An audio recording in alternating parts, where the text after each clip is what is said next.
Hi guys, so today I'm going to be talking about our Young Again mask. We absolutely love this at the salon.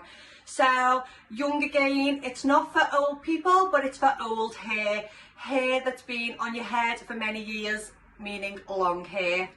So our top tip is cleanse your hair twice at home. You're going to squeeze out all the excess water from your hair before you apply it. Size of a 50p piece into the palm of your hand. Spread it together in your hand and then apply evenly from root to tip. Comb through using your tangle teaser. I always think that helps for it to just spread that little bit better and make sure you've not missed any strands in your hair. Now you can leave this on for 5 minutes, that will do the trick, but if you want to feel that little bit more intensity, I'd leave it on maybe half an hour, or even if you prefer to wash it before you go to bed, sleep in the mask overnight and then give it a really good rinse in the morning. Your hair will feel absolutely beautiful. Hope you love this as much as all our clients with long hair do.